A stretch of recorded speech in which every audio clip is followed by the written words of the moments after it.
It's going to be very difficult to cover this rather complex topic in 45 minutes, but I will try and do it justice. We're not going to be able to cover every single source in its totality, but it's there for you to take home and read over. So I want to begin with the question. And the question is exactly what is wrong with society today? 45 minutes, the clock's ticking. And I want to begin by saying that where did this title come back? Thanks so much, Joshua. The title originated when Sue asked me for the title a while ago, and I had actually just read an article in the New York Times by someone called David Brooks, who's a journalist in America, journalist, kind of a bit of a philosopher. What was that? Yeah, he wrote the book, The Road to Character. And he had actually just written an article where he had looked at the idea of society, which he often does. And he asked the question, how has liberalism failed us? What is it about liberalism that has failed society today? And what he answers essentially, I'm not going to go through the whole article, but his answer is essentially it's not liberalism that's failed us, but it's a certain type of liberalism. And that type of liberalism is what he doesn't necessarily term it this way, but I would call it an individualistic liberalism. That is that liberalism has been taken to a kind of ruthless individualism, which essentially places man at the center. And in doing so, allows us to believe that man's autonomous desires, his autonomous will, which very often means that he's listening really only to his kind of base desires or his trying to satisfy his immediate gratifications.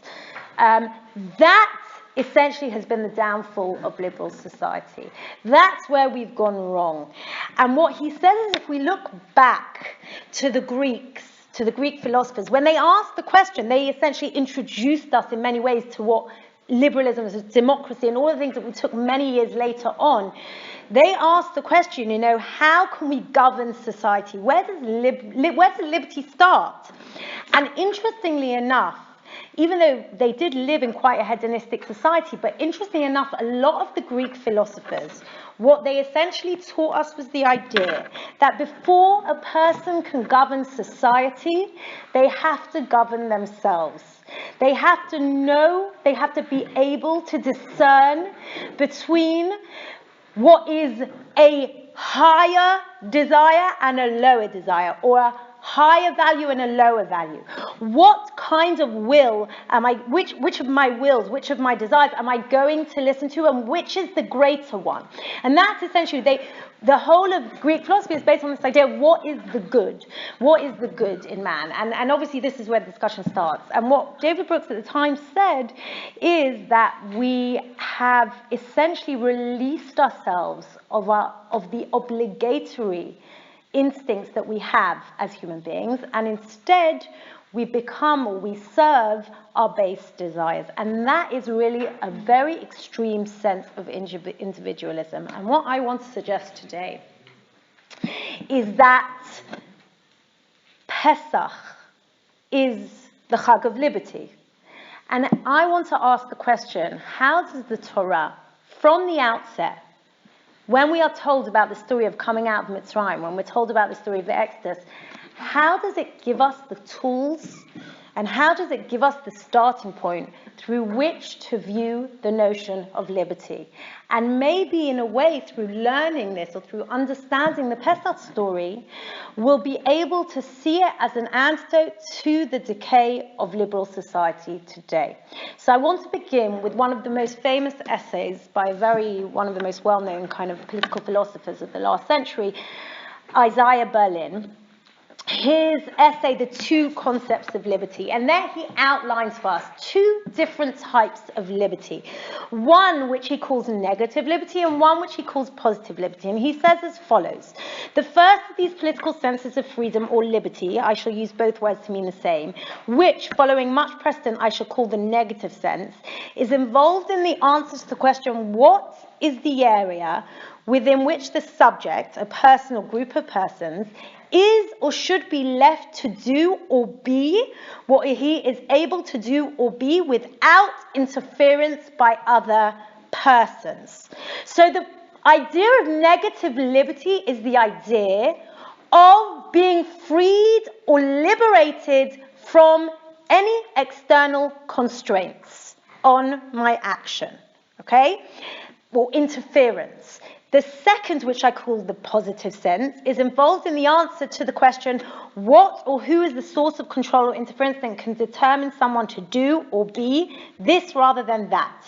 These two questions are clearly different, even though the answers may overlap. I am normally said to be free to the degree with which no man or body of men interferes in my activity. Political liberty in this sense is simply the area within which a man can act unobstructed by others. I'm going to skip to the next paragraph. For it is this the positive conception of liberty, not freedom from, but freedom to. Have you got this? No. I knew I had done something wrong here. Okay, sorry. Go to the second paragraph. A long way to the positive sense of the word liberty derives from the wish on the part of the individual to be his own master. I wish my life and decisions to depend on myself, not on external forces of whatever kind. I wish to be the instrument of my own, not of other men's acts of will. I wish to be a subject, not an object, to be moved by reasons, by somebody, not nobody, a doer, deciding, not being decided for, self-directed and not acted upon by external nature or by other men, as if I were a thing or an animal or a slave, incapable of playing a human role, that is, of conceiving goals and policies of my own and realizing them. This is at least part of what I mean when I say that I am rational, that it is my reason that distinguishes me as a human being from the rest of the world. And this is the key point. I wish above all to be conscious of myself as a thinking, willing, active being, bearing responsibility for my choices and able to explain them by reference to my own ideas and purposes. I feel free to the degree that I believe this to be true, and enslaved to the degree that I am made to realize that it is not. What Isaiah Berlin is setting out for us here is a very important concept, and a concept which, if we look at society today, perhaps explains to us its decay. Negative liberty is what happened when the people came out of Mitzrayim. I am free from the chains or the external constraints that have been placed upon me. Essentially, slavery. I'm free. When I'm asked, negative liberty asks the question, what am I free from? Okay. Positive liberty asks the question, what am I free to? Meaning, if I'm now free from all the external constraints that have been placed upon me, I now have to ask the question, what am I going to do with my freedom? What am I going to use my will to determine? What is my autonomy going to dictate that I do in my life? That's what positive freedom is. And positive freedom allows me to build infrastructures that will cater to me fulfilling the highest level of positive liberty. But, and this is the big B-U-T, and stick with me because I know it's late at night. The big problem is that when I build those infrastructures, and we're going to see what those infrastructures are in a minute, and we're going to see them using a modern theologian, a modern political philosopher, and we're going to see them using the Torah. Those infrastructures are things like, for example, the family, community, religion, tradition. Those infrastructures allow me to build a sense of what I should be using my freedom to do. The problem is with those infrastructures is that sometimes they require me to do things I don't want to do. They sometimes require me to feel obligated. They sometimes require me to say, lo bali, to do that, but yet I know I have a responsibility to do that. Very interestingly enough, a few years ago, I gave a shiur somewhere, and I asked the women there, what do you feel enslaved to today? And there wasn't one woman in that room. There were about 30 or 40 women sitting in that room. And there wasn't one woman in that room, we were very open with each other, that didn't say at some point, their kids, their family, the cooking, the washing, the this, the that. All of us feel enslaved to things that sometimes that bring us our greatest joy, ultimately, and actually bring us our greatest liberty. Our real liberty, our real positive liberty. But yet there's moments where we feel enslaved to those things. You know, very often I hear amongst teenagers say, you know, when they're talking about Pesach or they're talking about religion, why did God take us out from slavery simply to enslave us again to religion? Okay, but that's misreading it. That is looking at the whole paradigm in or through the lens of Isaiah Berlin's negative liberty. If we want to really understand what Pesach is about, and if we want to really understand what religion is about, we have to look at it through the lens not just of negative liberty, but also of positive liberty. And the very first thing that we are given as slaves that have come out of Egypt is what? What is the first mitzvah? Okay, now for a second, let's think. A slave is somebody who has no time. Time means nothing to them. Time is of no essence. Okay, not time of the essence, the total opposite. It's of no essence.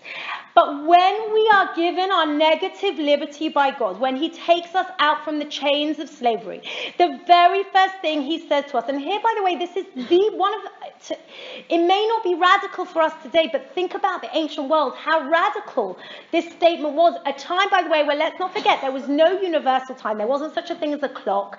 There wasn't such a thing as time zones and timelines and everyone understanding what time was. And for the first time in the history of mankind, God comes down to a people and says to them, I am giving you the gift of time.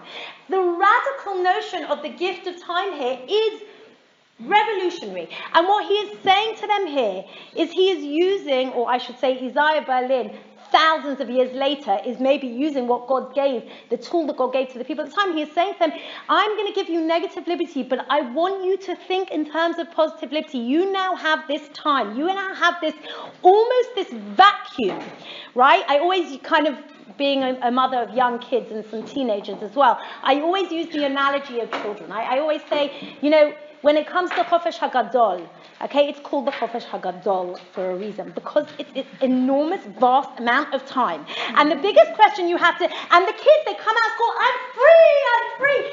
And the biggest question you have to ask yourself, okay, you're free, but now you have so much time in your hands, what are you going to use that time for? Right, you're free, but what is that time going to be used for?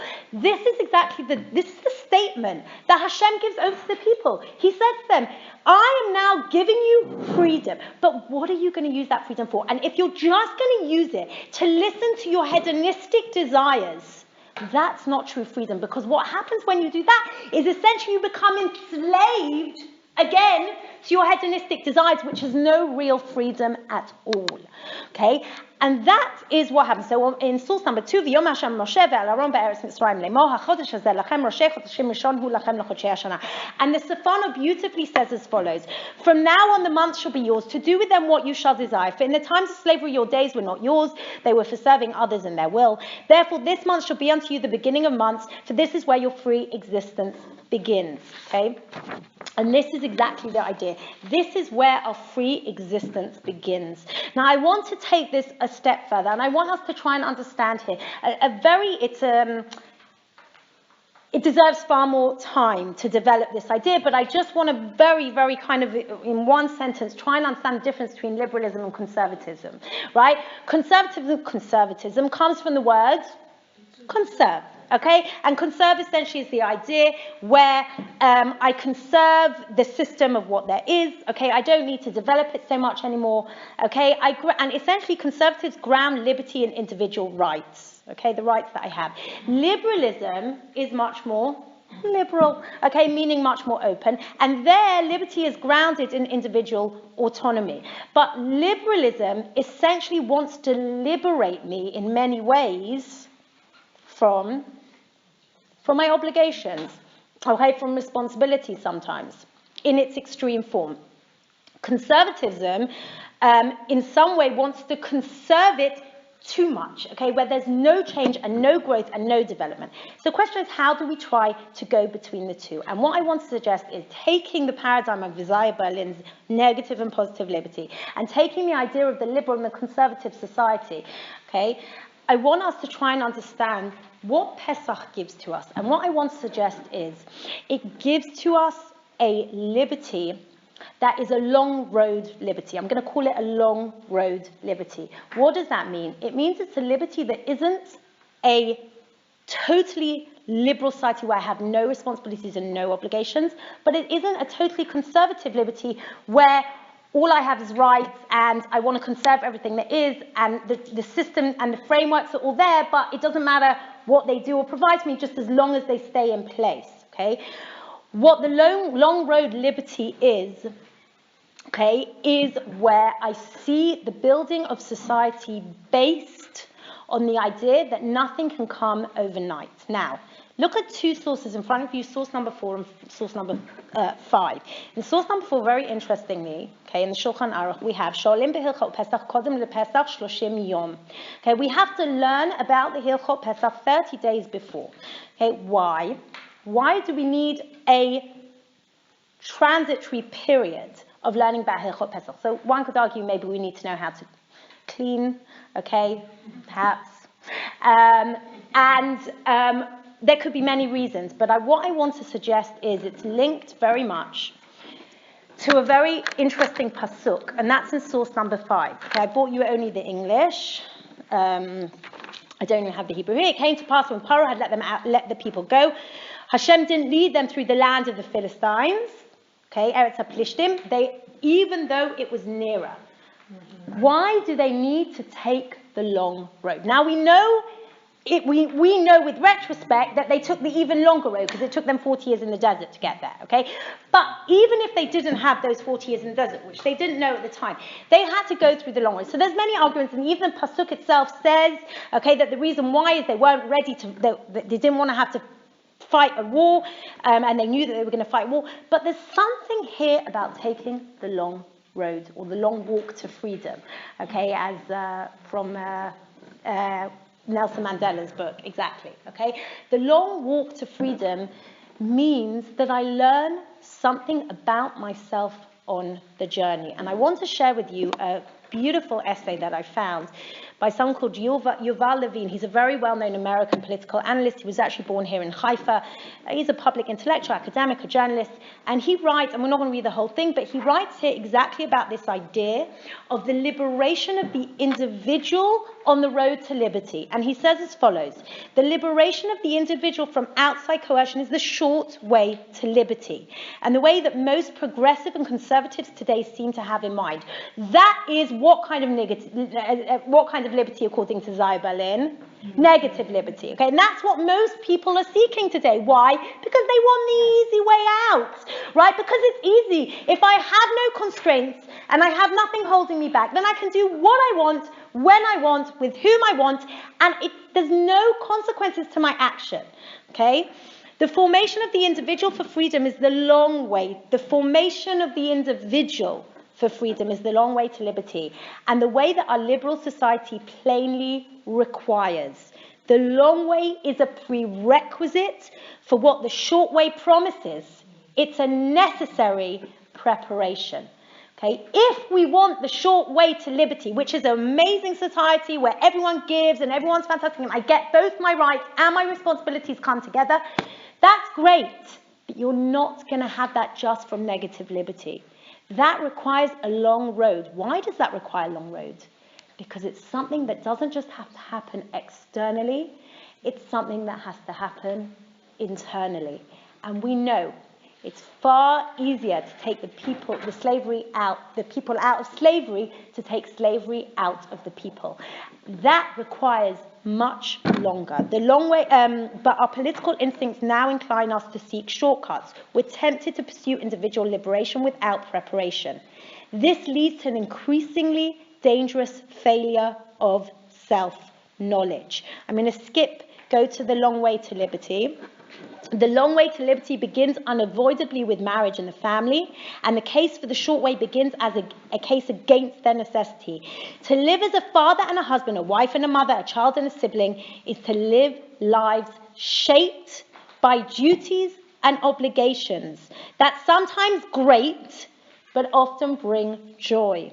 That is why the family is best suited to created individuals freely, discharging their responsibilities, the very foundation of any liberal vision of society. Indeed, the family helps us see that freedom ultimately is impossible without responsibility. We can hardly be surprised, therefore, that so many of our culture wars are focused on the family. Okay? The family, according to him, the family is the place where we learn both negative and positive liberty, but we also learn that it's not a quick fix, that it's not a short road, and that it doesn't come, and here's the big word I want to introduce here, it doesn't come without sacrifice. Sacrifice today is a word that has become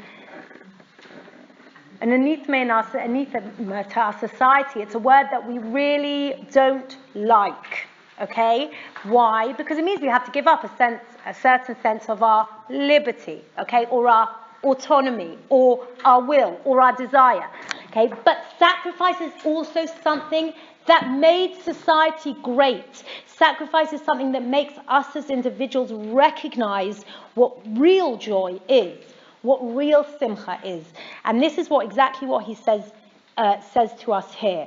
I want to just skip to the last paragraph, second to last paragraph, but this has things backwards. Has everyone got that? Okay, but this has things backwards. Real progress very rarely looks like social transformation. It more frequently looks like personal transformation. Each of us alone is weak and corrupt, but through profound moral exertion and moral formation, we can rise above the dirt and make ourselves a little more noble, more responsible, more decent, more sympathetic, more loving, more free. When the book of Exodus tells us that God did not take his liberated people to the promised land through the land of the Philistines, but opted instead for a longer way through the desert, it also tells us why. For God said if they face war, they might change their minds and return to Egypt. Untutored and unformed, confronted too quickly with the costs and burdens of liberty, they might choose slavery. And we know, by the way, that's exactly what they do.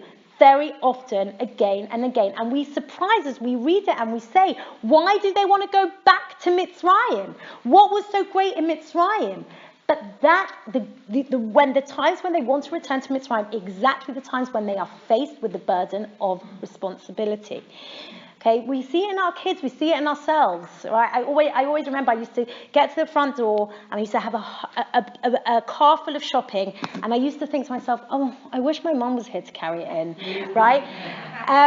And that's just one stupid example, right? But the example very often we want to go back to our childhood where we didn't have those responsibilities, right?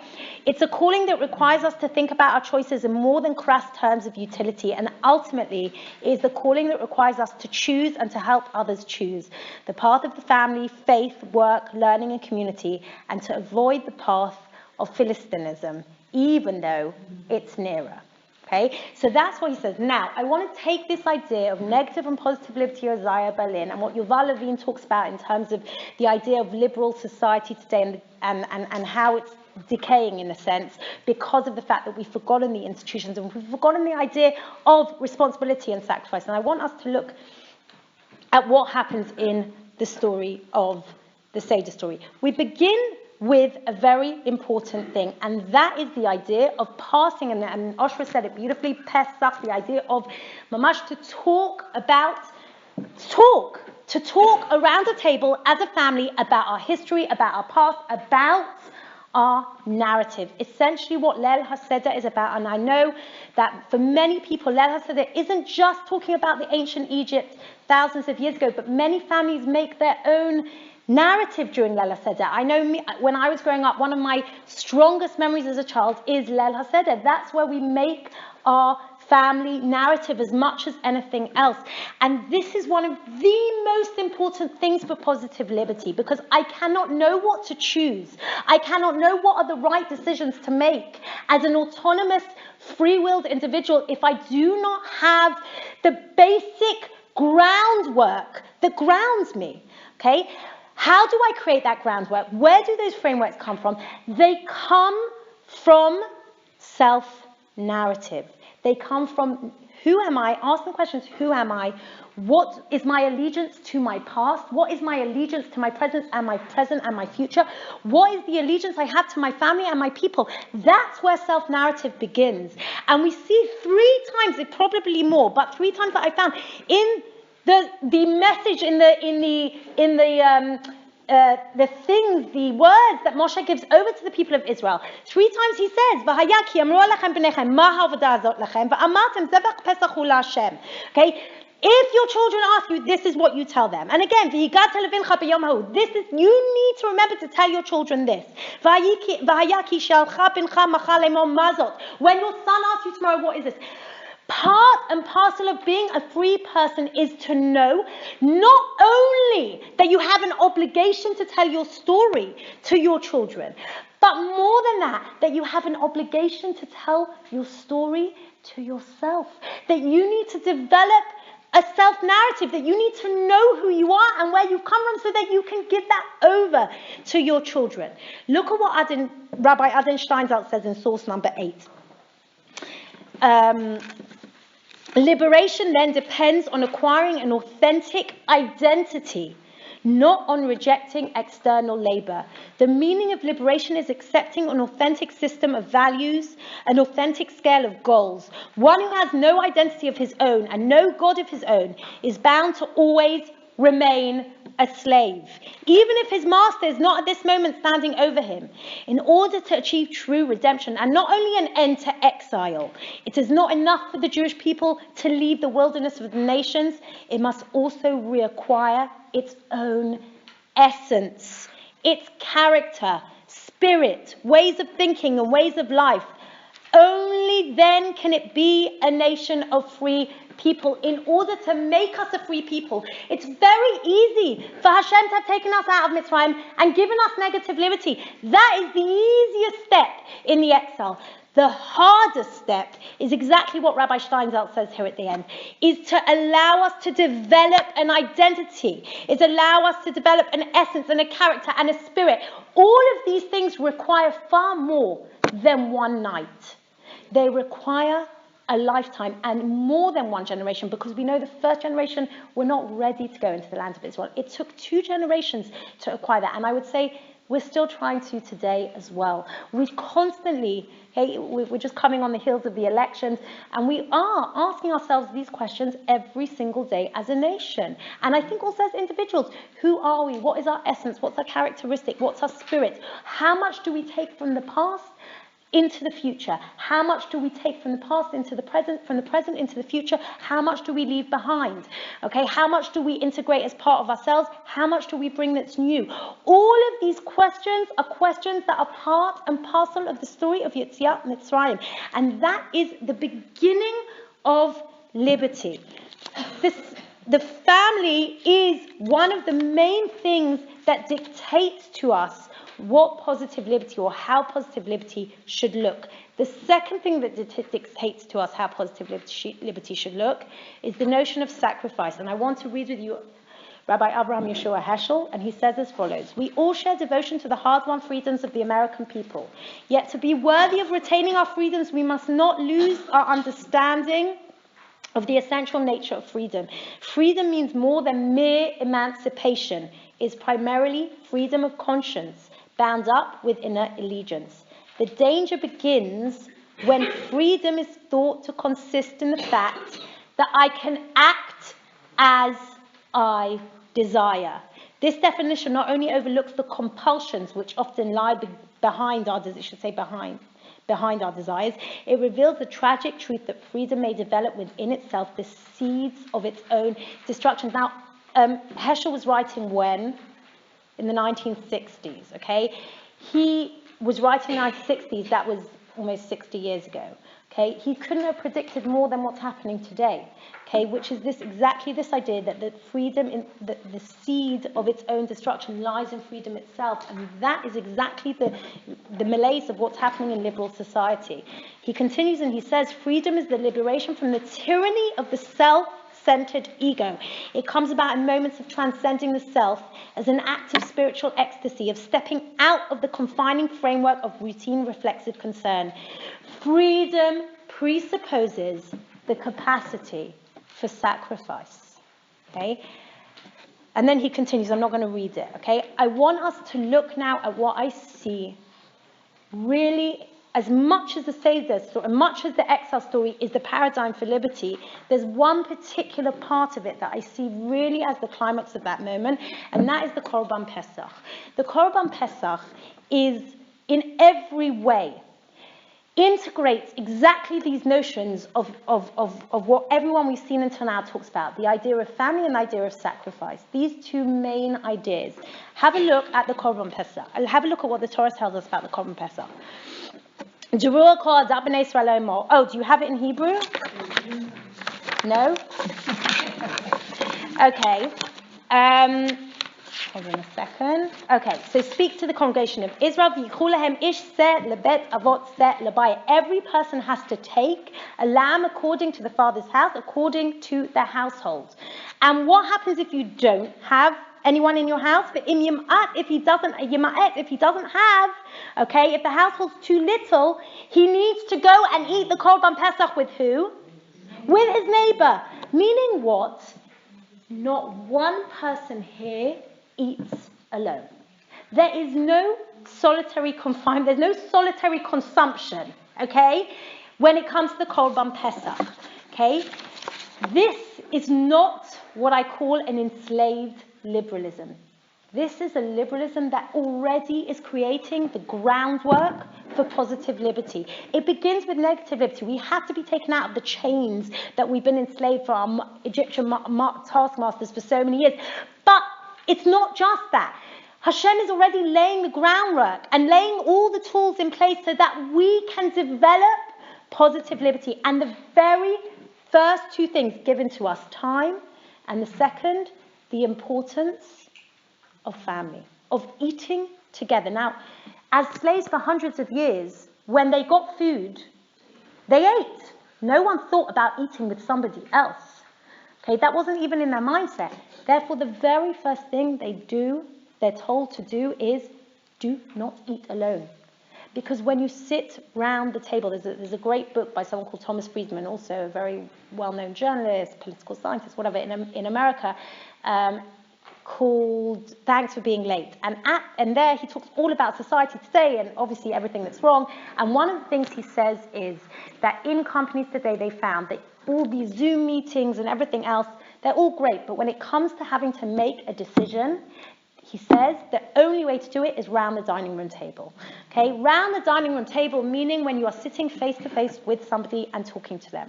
That you can do everything over the camera, but that really is where everything happens. And we know that. We know Shabbat, we know Chagim, we know that is where nowadays in the week everyone's eating at different times and running here and running there. But Shabbat is the time when we're around the dining room table, and that's exactly what they're saying here. That's where liberty, that's where you feel the joy of all the sacrifices and obligations and responsibilities. The moment you feel it's all worth it, the moment you really feel that liberation is when you're sitting around the dining room table. That's where it happens, and that is the beginning of Pesach. That is the beginning of liberty. Saying that there are things, it's not just anymore about eating when you want to eat, the minute you get to eat. It's about thinking about the long term. It's about thinking, what do I give up? What do I become obligated to? What responsibilities do I take on in order to build for myself a life and a society that is going to function to create real, true liberty when I'm not enslaved to my base instincts and desires and things that I want in the immediate, right? Immediate gratification, but for the long term. And that's where it begins. And more than that, what's really interesting is that what do they have to do? They have to take this lamb, okay, and they have to keep it till the 14th day, okay? So they have to keep it for 4 days, okay? And then On the 14th day, they have to sacrifice it at dusk. Why at dusk? What is dusk in ancient Egypt? Rush hour. Dusk is rush hour. So not only do they have to hold this god of the Egyptians, because that's what the lamb was, the god of the Egyptians, they have to tie it up, they have to keep it, then they have to sacrifice it in front of their taskmasters, their god, at dusk when everyone's rushing home, and just in case the taskmasters didn't see them do it, Hashem then tells them, you're not allowed to cook it in a pot where no one can see you doing. You've got to cook it whole, roasted, everything out there, not cut up so you don't know what it is, on a spit, on a fire, so everybody can see what you are doing. Again, this is part of negative liberty, but it's also part of positive liberty. On the one hand, it's God saying to them, I'm going to liberate you from your taskmasters, but it's also God saying to the people, you have to liberate yourself as well. You have to allow yourself to set yourself free. It's not something that I can just do for you. You have to do it yourself. And then you have to eat it and not leave anything until the morning. Why nothing until the morning? You have to have faith that tomorrow, because we know slaves always kept a bit over. You have to have faith tomorrow, you're going to have another meal from God. And that is the beginning. Faith, family, being able to move away from the chains, from the yokes that have enslaved you for so long. These are all the things that keep us, that create positive liberty. And obviously the whole thing that it's actually called Korban Pesach, the sacrifice of Pesach. Sacrifice is one of those things that is immensely important. And what's fascinating is that Rashi, on the words V'haya lachem lemishmeret, on the words that it should be for you as a holding, meaning you have to keep it for those 4 days, he brings a very interesting midrash. And there, essentially what he says is that there were two, we know the pasuk, b'tzmai chayech, b'tzmai chayech, and through your blood you shall live. There's two, the people were not ready to come out of Egypt. They had reached the lowest level of tum'ah, the lowest level of impurity. And in order for them to come out of Egypt, Hashem says, I have to give them 2 mitzvot that they have to do. What are those 2 mitzvot? Korban Pesach and Brit Milah. Okay? Why have they got to be given? Why can Hashem not just take them out of Egypt? Why do they have to start sacrificing the lamb, putting the blood on the doorpost, doing Brit Milah, all of these things? Because when I invest something, I become part of it. When I invest in my family, I become part of it. And we know nowadays, everyone says, give your children things to do at home, even if you have a cleaner every day. Give your children tasks to do at home because it makes them feel that they are invested in the family. That is part and parcel of being part of a covenant. A covenant means that there are 2 partners and both partners take responsibility. When Hashem gives us Brit Milah and when Hashem gives us Korban Pesach, what he is saying to us is, I'm God, I can do whatever. I can take you out tomorrow, you don't need to do anything. But I'm asking you to do this because liberation is not just something that comes from an external release of bondage. It's something that you have to work on. It's a long journey. It's not something short. And I know we're kind of short of time, and I want to finish here by talking about what really is the antidote to the decay of liberal society. And I want to begin by showing you a very interesting pasuk. Okay, the pasuk is in Dvarim. And there, if you just look at pasuk Yud Daled, in that pasuk, Moshe says to people just before they're about to go into land, I'm warning you that you're going to get into the land, and in the land you are going to become victims of enslaved liberalism. Okay? Meaning what? You are going to build beautiful houses, you're going to have so much money, you're going to reap your crops, everything's going to be great, okay? And you're going to forget God. Okay, kesef v'zahav yobelacha. You're going to have so much money. You're going to have these amazing houses. Batim tovim tivneh v'yashavta. You're going to dwell in them. Everything's going to be fab. Okay, but the only problem is, right? V'ram levavcha. You're going to become haughty. You're going to become filled with hubris. And what? You're going to forget Hashem. Why specifically here does Hashem say you're going to forget the God that took you out of Egypt? Because God gave you liberty, but he gave it to you for a purpose. He didn't give it to you for hedonistic living. He gave it for you yes, to live well. That's part and parcel of being a human being. You need to be comfortable and live well. But ultimately, he gave it to you to remember the higher values in life.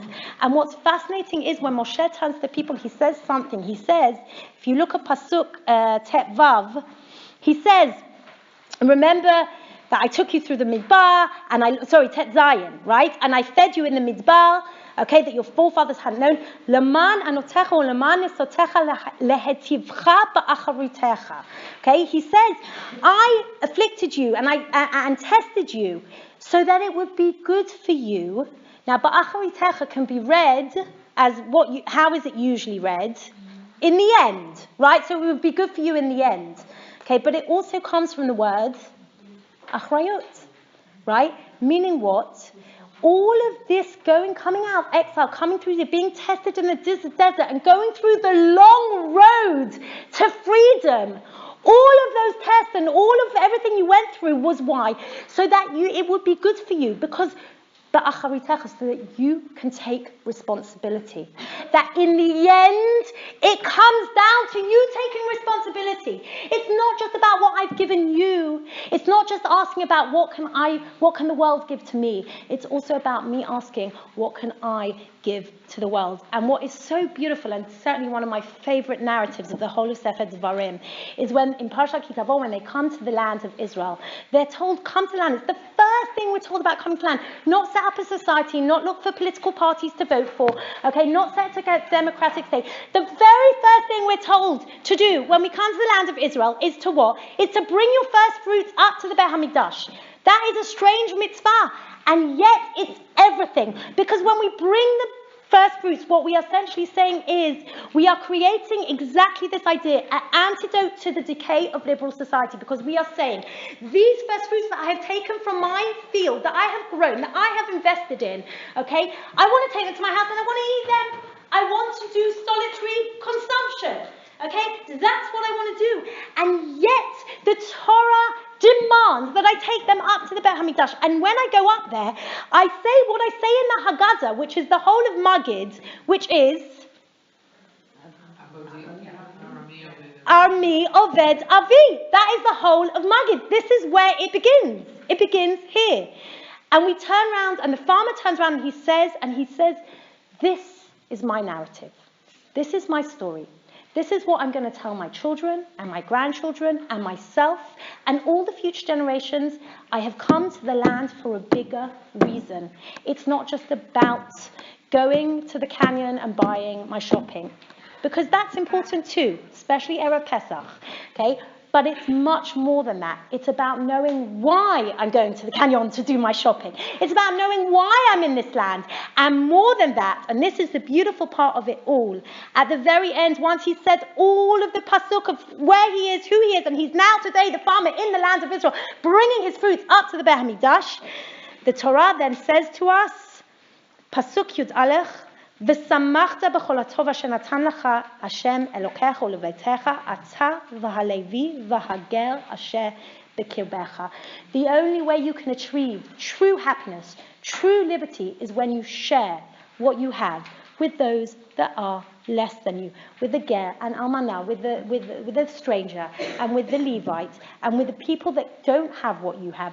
That's where you find true simcha. That's where you find true joy. And I want to just finish with literally two last sources. One is David Brooks and one is Jonathan Sacks. David Brooks says as follows: this is what Kierkegaard called the dizziness of freedom, when the external constraints are loosened, when a person can do what he wants, when there are 1,000 choices and distractions, then life can lose coherence and direction if there isn't a strong internal structure. You have to give to receive. You have to surrender to something outside yourself to gain strength within yourself. You have to conquer your desire to get what you crave. If you don't develop a coherent character in this way, life will fall to pieces sooner or later. You will become a slave to your passions. And if you do behave with habitual self-discipline, you will become constant and dependable. The things that lead us astray are short-term: lust, fear, vanity, gluttony. The things we call character endure over the long term: courage, honesty, humility. People with character are capable of a long obedience in the same direction, of staying attached to people and causes and callings consistently through thick and thin. People with character also have scope. They are not infinitely flexible, free-floating and solitary. They are anchored by permanent attachments to important things. In the realm of the intellect, they have a set of permanent convictions about fundamental truths. In the realm of emotion, they are enmeshed in a web of unconditional loves. In the realm of action, they have a permanent commitment to tasks that cannot be completed in a single lifetime. And that exactly is Judaism. The notion of Mashiach, the idea of Tikkun Olam, we all know that's not something that we in our lifetimes, we like to hope, okay, but that's not something we in our lifetimes are able to do. And yet, we all still do it. Why? Because that is the long road to liberty. Liberty means being attached to something bigger than myself, knowing that I may not achieve it, but the next generation will, if I have implanted within them all the values in the system that will allow them to continue on that road to liberty. And I finish with Jonathan Sachs, who beautifully brings for us the idea of the movement between Pesach and Shavuot. And he says, that, therefore, is the journey of the counting of the Omer. The counting of the Omer represents from Chofesh, the negative freedom of Pesach and the release from slavery, to Chayrut, the substantive freedom of covenant and the revelation of Mount Sinai. Freedom means more than losing your chains. It involves developing the capacity to think, feel, and act for the benefit of others. That needs families and schools and places of worship, conversations between generations, rituals, prayers, and the telling of stories. It needs habits of the heart, and it takes time, which is why between Pesach and Shavuot we become conscious of time by counting days. Pesach is the beginning of the journey, not the end. To win freedom is one thing, to sustain it another. Judaism taught this truth in the simplest of ways, by counting the days between Pesach and Shavuot, Exodus and Revelation. Freedom begins with the defeat of tyranny, but is preserved by a code of virtue. The Torah, Israel's constitution of liberty, which lies beyond the realm of democratic vote, individual preferences, or passing fashion. Judaism, early sages asked, who is mighty? They answered, not the one who is strong enough to defeat his opponents, but the one who is strong enough to practice self-restraint. Moral virtue needs a different and more difficult strength than military courage. That is what we learn on the journey from Pesach to Shavuot, from individual to covenantal freedom. I wish you all a Chag Kasher Pesach V'Sameach, and enjoy.